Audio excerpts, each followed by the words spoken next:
Nous vous retrouvons, chers invités Germain Pouli, Oris Donkovi et Fioklo Adam Ngbenou au Burkina Faso. Le gouvernement de transition a annoncé dimanche 3 juillet que l'ancien président Roch Marc Christian Kaboré peut jouer d'une libération totale.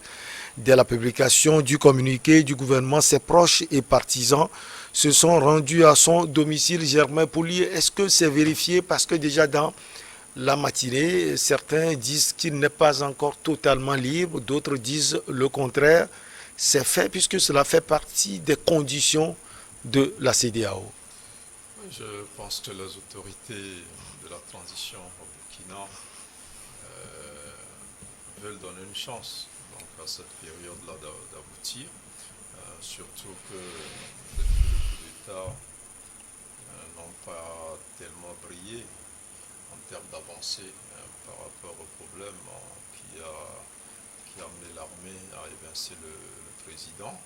Et on a vu un peu avant cette décision-là, cette jeune qui a eu une rencontre avec ce président justement pour essayer de travailler pour la sécurité du Burkina Faso. C'est dire que quelque part les militaires ont compris qu'ils n'ont plus de raison de le garder toujours dans les chaînes, de l'empêcher d'être libre, de le surveiller comme ils l'ont fait jusqu'ici, de lui interdire toutes sortes de visites. En même temps, en face, c'est un clin d'œil à la CEDEAO aussi, avec l'espoir que la demande des 3 ans de transition peut-être puisse aboutir, ou même si elle ne devrait pas, que le décalage entre ce que propose la CEDEAO et ce qu'elle propose aussi ne soit pas trop grand. Mais dans la réalité, aujourd'hui, on apprenait que les militants de l'ancien président n'ont pas pu Rencontrer. le rencontrer, ils en ont été empêchés. Est-ce pour des raisons sécuritaires ou est-ce à dire qu'il n'est pas totalement libre, ou les militaires souhaitent vraiment que son retour parmi les siens se fasse sans trop de boucan. Peut-être, on n'en sait rien, on verra d'ici peu. Mais une fois que la décision a été prise, qu'un communiqué officiel donc, a été diffusé, c'est dire que le choix a été fait, donc de lui garantir toute sa liberté de mouvement et d'opinion, ce qui est une bonne chose, ce qu'il faut saluer, parce que finalement, c'est un président à qui on ne reproche pas Grand grand-chose, chose. sauf sa mauvaise gestion de la crise sécuritaire. Et maintenant, contrairement au Mali où, entre-temps, il y a eu des avancées avant qu'il y ait du recul, au Burkina, rien n'a bougé du tout, donc depuis l'arrivée des militaires. Donc, pour eux-mêmes et pour leur faciliter le travail à eux-mêmes, il était important qu'ils prennent cette décision pour calmer les populations qui en viennent à se demander mais pourquoi ce coup d'État, puisque depuis que Kaboré est parti, rien n'a changé, les attaques ont continué, l'armée ne semble pas montrer un plan sécuritaire assez fiable pour dire voilà la solution que nous avons pour vous protéger. Et donc c'est à saluer et on espère vraiment que ce président, une fois libre, pourra contribuer, comme il a été déjà sollicité à le faire, pour le retour de la sécurité dans ce pays. Est-ce que le colonel Paul-Henri Sandaogo Damiba a affiché cette volonté de libérer l'ancien président Roch Marc Christian Kaboré, ou c'est pour plaire à la CEDEAO, puisque cette dernière a toujours dit que au Burkina Faso, on a trouvé une jointe obéissante. Oui, il est vrai que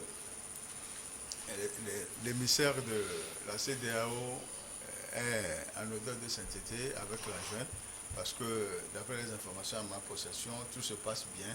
Ils discutent quatre sur table et la CEDEAO a profité de l'occasion pour poser comme condition la libération totale du président Kaboré. Kaboré.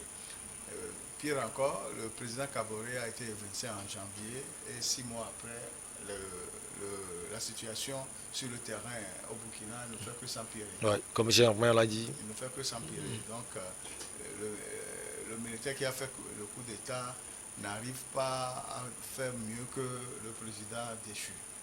Donc, la CEDEAO aujourd'hui peut être félicitée parce que sa demande a été acceptée par cette junte et que la médiation continue. Le président Issifou a fait ses preuves et je pense que dans les jours à venir,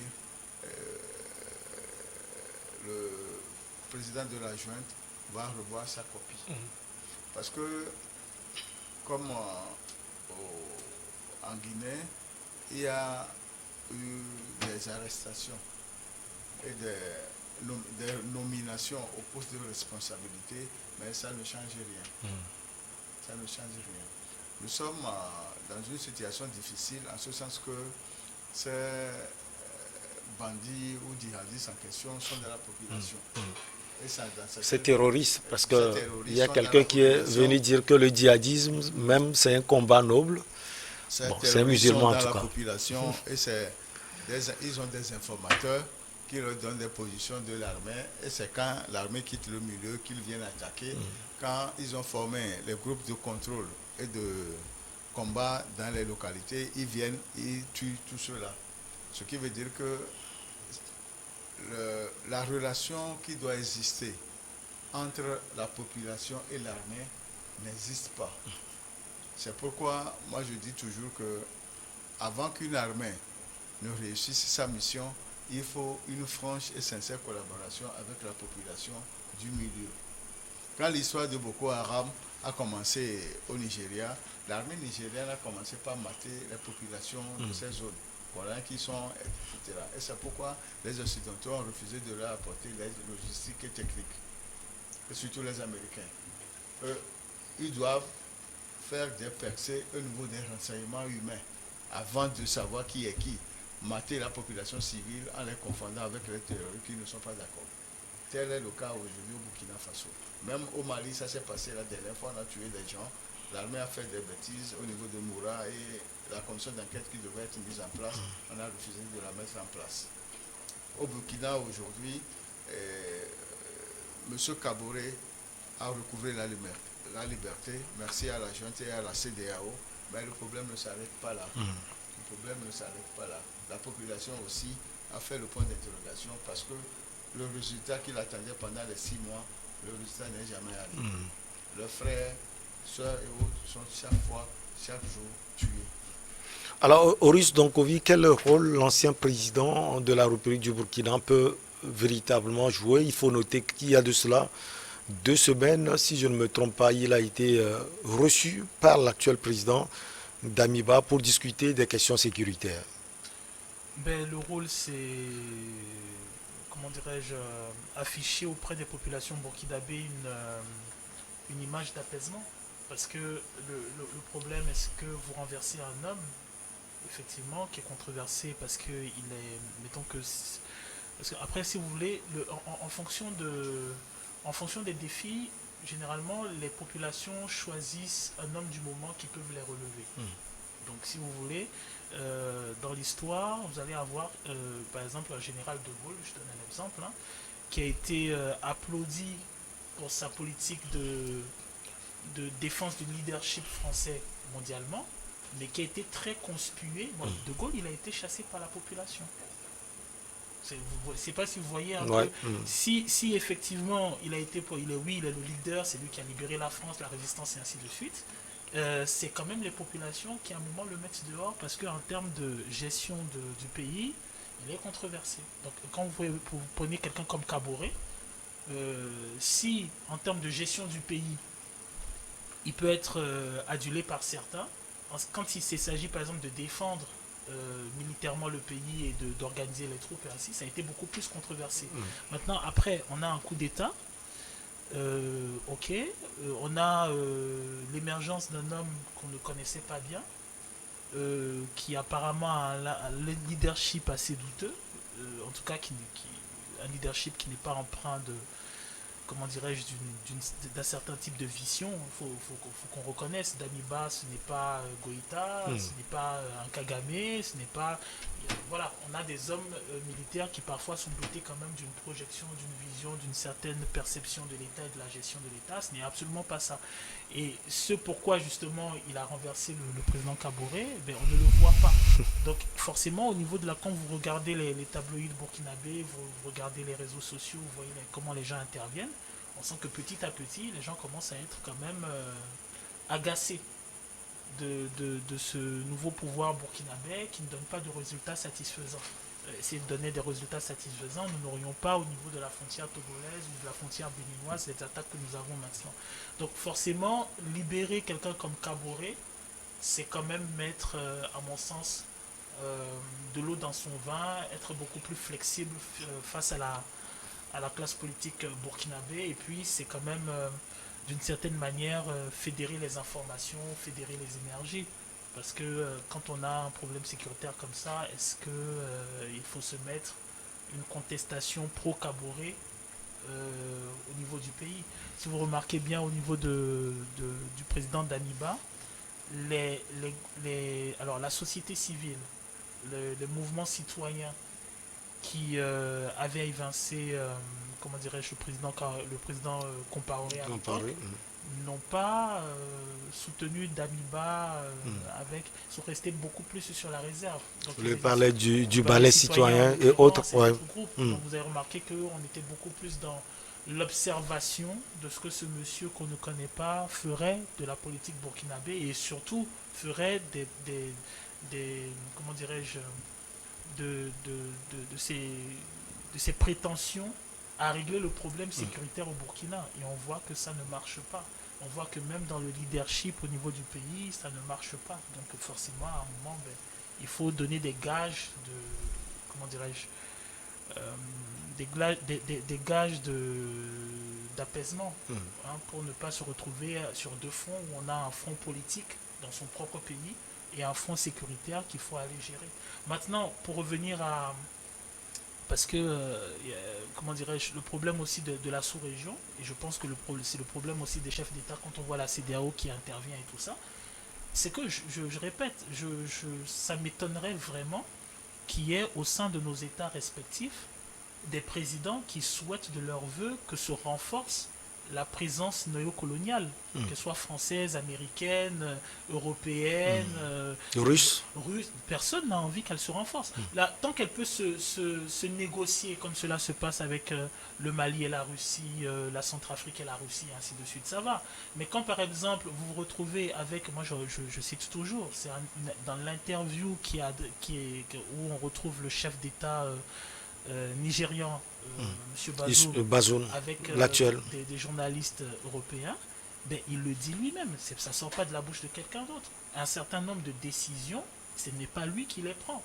On le met au courant qu'on va appliquer telle ou telle stratégie, on décide de l'information qui va lui être donnée et de plus ou moins la position stratégique de ses troupes sur le terrain. Et je ne crois pas que les États africains ont envie de se retrouver avec un commandement, comment dirais-je, renforcé, je ne sais pas moi, au Togo, au Bénin ou je sais pas, au Niger, qui ne va pas simplement faire du commandement militaire, mais qui va s'introduire aussi dans la gestion de l'État, dans le rapport de la présidence avec ses troupes, qui va court-circuiter le rapport du chef d'État avec son chef d'État-major, et ainsi de suite. Je pense qu'aucun président africain ne souhaite cela. Et donc, par conséquent, il faut régler le problème burkinabé, guinéen et malien. Et même plus au-delà, il y a bon, là on est dans la CEDEAO, mais il y a le problème tchadien, le problème congolais. Personne n'en a envie. Alors, Germain Pouli, quel avenir politique pour Roch Marc Christian Kaboré? On a vu son parti quand il était, si on peut le dire, embasillé. Le parti n'a pas baissé les bras. Aujourd'hui, il est libre. Est-ce qu'il va toujours porter son parti? Il va jouer encore un rôle dans l'atmosphère, si on peut le dire, politique de ce pays? C'est ce que l'avenir nous dira, mais toujours est-il que si on ne lui reproche rien comme crime politique, économique et tout ce qu'on pourrait dire, c'est qu'il peut, par exemple, en cas d'élection, à la fin de la transition, donc se repositionner si on estime qu'il est populaire, mais ça va être là, quand même une situation assez inédite président qui est renversé. Versé, et qui revient. La suite d'une transition qui lui succède, il vient encore se succéder à lui-même, ça va être assez inédit. Je ne sais pas si moralement il aura envie d'un tel exercice, donc de revenir, ou s'il va assumer quelque part le fait qu'il a été incapable d'apporter une réponse sécuritaire donc, à la situation actuelle dans son pays, et que peut-être une autre personnalité dans son parti pourra compétir à l'élection, donc à sa place. Donc aujourd'hui, on ne sait pas quelle est sa position. Est-ce qu'il a envie de jouer le premier rôle, comme quand il était président, ou est-ce qu'il va se satisfaire d'un statut d'ancien président qu'on peut consulter, qui peut donner des conseils, donner son point de vue, qui peut être sollicité quand la nation a besoin de personnalités de sa trempe et de son expérience. On ne sait pas encore. On ne sait pas si finalement les militants aussi vont le pousser à reprendre le devant du parti, quand on sait que dans nos pays, le président du parti, c'est celui qui finance essentiellement les activités du parti, et que s'il n'est plus président, est-ce que le parti pourra être aussi fort et bien dirigé? Donc les militants seraient peut-être tentés de lui demander de jouer le premier rôle, mais est-ce qu'il va accepter de le faire, étant entendu que ce coup d'État reste quand même une petite humiliation pour lui, parce qu'il sort un peu par la petite porte, parce qu'il n'a pas été capable d'apporter une réponse aux problèmes sécuritaires du pays maintenant. L'essentiel, c'est qu'il soit libre, l'essentiel surtout, c'est qu'il soit vivant aussi. L'essentiel, c'est qu'il soit bien portant, qu'il ne soit pas obligé, comme certains présidents, comme en Guinée, à aller se faire soigner à l'extérieur, où on craint même qu'il ne va plus revenir. Donc l'essentiel, c'est qu'il reste dans ce pays-là et qu'il apporte sa modeste contribution. Maintenant, vous savez, quand on a dit que les militaires au Burkina avaient envie de négocier avec les djihadistes, il y avait eu cette rumeur entre-temps. Et on sait aussi qu'on dit que Blaise Compaoré, quand il était au pouvoir, avait l'habitude de négocier avec les djihadistes. Et quand on sait que Kaboré a été pendant longtemps un bras droit de Blaise Compaoré, est-ce que sur ce terrain-là, il pourra être utile? Est-ce que l'option déjà est acquise? Est-ce que nous sommes en face de dirigeants qui se disent ce n'est pas uniquement la réponse militaire qu'il faut apporter à cette question, il faut aussi songer à négocier. Et sur ce plan, est-ce que Kaboré peut jouer sa partition? Donc autant d'interrogations, mais quel est son avenir véritablement, on ne saurait le dire. Maintenant qu'il a recouvré sa liberté, ses premières actions nous situeront. Aziz Diallo, le président de l'Alliance Ensemble pour le Faso, se félicite de cette décision tout en regrettant que cela n'ait pas été pris beaucoup plus tôt. Il faut aller beaucoup loin, plus loin, surtout en ce qui concerne les libertés individuelles et collectives. Plaide-t-il, doyen Fioklo Adangwedou au Burkina Faso, comment vous voyez les libertés individuelles et collectives sous le président Damiba? Monsieur le président Damiba, aujourd'hui, est au pied du mur. Il ne voudrait pas que la CEDEAO sanctionne la junte. C'est pourquoi il a laissé faire. Et la CEDEAO, effectivement, a eu pitié de lui, disons. Et il a trouvé obéissance, surtout. Il a trouvé obéissance auprès de lui et il a fait les choses à moitié. Bon, de toute façon, à mon point de vue personnel, moi j'aurais proposé que Christian Kaboré, qui a gravi tous les échelons, Premier ministre, président de l'Assemblée, président en plein exercice, et c'est au cours du deuxième mandat qu'il a été déposé, prenne sa retraite politique, qu'il devienne un ancien président qui va donner des conseils à ceux-là qui vont prendre le pouvoir après les élections à venir. C'est un monsieur qui a une femme togolaise. Il peut venir rester même au pays, au Togo ici, ce n'est pas un problème pour lui. Mais ce que je sais, c'est que il n'a pas une seule fois pensé qu'il pourrait être déposé. C'est aussi et cela. Ça l'a marqué. Ça l'a marqué. Quand je l'ai revu... lors de la rencontre, cette rencontre, oui. Physiquement, ce n'est pas ça. M. Kaboré que moi j'ai connu. Ça l'a marqué. Il est très affecté par ce fait. Il est très affecté par ce fait. Donc, aujourd'hui, la vie, c'est comme ça. Heureusement pour lui qui n'a pas été tué. Et quand moi j'ai appris ce qui s'est passé avant qu'il ne s'est fait arrêter, c'est grave. Il y a ses proches qui l'ont aidé, ce qui a fait qu'il n'a pas été tué. Au Burkina, l'armée, disons, est républicaine, parce que moi j'ai fait ce pays pendant plusieurs années et je sais comment il marche. Quand il veut faire coup d'État, ça se dit dans la rue. Et dans la 48 heures, ça se passe. J'étais là depuis la mise en œuvre jusqu'au capitaine Ouedraogo, où ils avaient fait les coups pour que Sankara prenne le pouvoir en 81. J'ai vécu tout ça et j'ai quitté le Burkina en 87. Et je sais comment il fonctionne là-bas. Il a été très affecté par ce coup d'État. Ce qui veut dire que, le connaissant, il ne pourra plus jamais accepter de briguer un mandat électif. Mais il pourra jouer un rôle en aidant sans doute son pays aux Russes d'Onkovi. Oui, après, tout va dépendre il y a des hommes qui préfèrent se retirer. Hein. Je pense qu'à un moment, ATT il s'est retiré. Parce que je pense qu'il y a des... Non, il n'a pas été retiré. Il ne s'est pas retiré. On l'a déposé. Non, on l'a il déposé. Il est parti au Sénégal. Mais après, à un moment, lui-même, il s'est mis en marche. Il s'est effacé. Parce que je pense qu'à un moment, il y a quand même des hommes politiques qui peuvent estimer avoir donné leur point de vue. Donc, lorsque vous avez donné votre point de vue et que vous estimez que tout le monde est au courant de votre point de vue, certains vont se demander, mais pourquoi insister? La vérité avec M. Kaboré, c'est que effectivement, on lui reprochait d'être très, comment dirais-je, de n'être pas très stratège, très stratège quant à ce qui se passe au Burkina en termes sécuritaires. Ouais.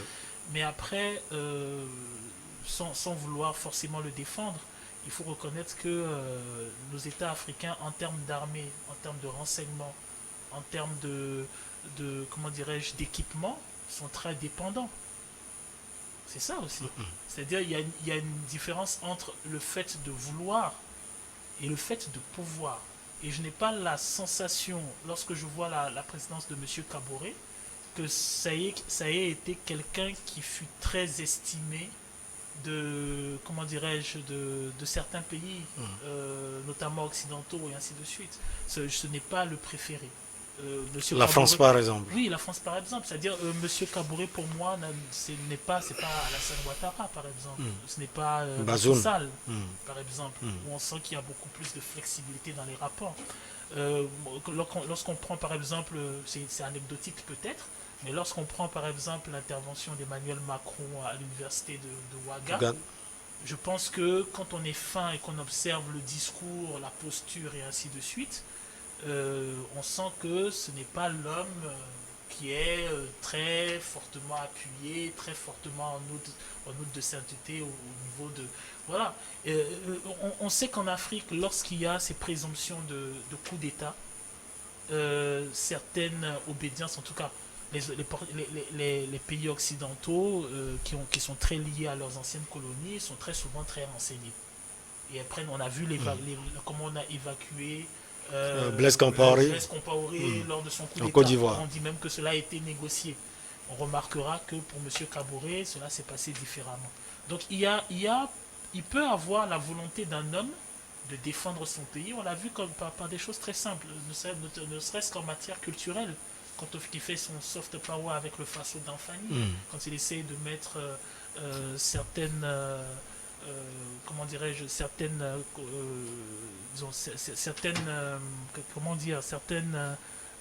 connaissances burkinabé, le chapeau du Burkina. Il a quand même essayé de faire certaines choses. On sent qu'il avait quand même une certaine projection pour le Burkina, mais après, il est vrai que ce qui se passe en Libye ne dépend pas de lui. La sécurité du pays, même si tu as les hommes, il faut l'équipement, il faut le renseignement, il faut que tu sois informé. Si M. Bazoum qui lui est encensé par les anciennes puissances coloniales, lui estime qu'il n'a pas les renseignements, qu'il n'est pas mis, et voilà, il n'est pas. Ce le n'est pas premier. Roch qui Alors, sera. Bon, alors Monsieur Kabouré, comment cela se passe à son niveau? L'armement, même nous au Togo, ben, si on veut des armes, si on veut, je me rappelle qu'il y a eu quelque chose sur les réseaux sociaux, on a montré un avion. Les gens ont un peu rigolé sur la toile en disant ah oui mais voilà c'est l'avion parce qu'on dit le Togo est parti bombarder. Ok d'accord, mais l'avion il faut l'acheter. On l'achète où? Le Togo fabrique pas d'avions militaires, le Togo fabrique pas d'armes, le Burkina ne fabrique pas d'armes à ma connaissance. Les tenues, il faut un budget. Le budget, il faut le prendre où? Il faut aller encore commander pour avoir ce budget. Le satellite, le drone, il faut aller le demander où, chez qui? Le renseignement il est à qui? Donc il faut aller, si vous voulez, faire courbette aux Nations Unies, donc aux États-Unis. Demain, si M. Kabouré avait pris sur lui de négocier, peut-être aussi c'est ça, peut-être qu'on ne sait jamais, il faut qu'on fouille tout ça. Peut-être que c'est pour ça aussi, peut-être qu'il a été inversé.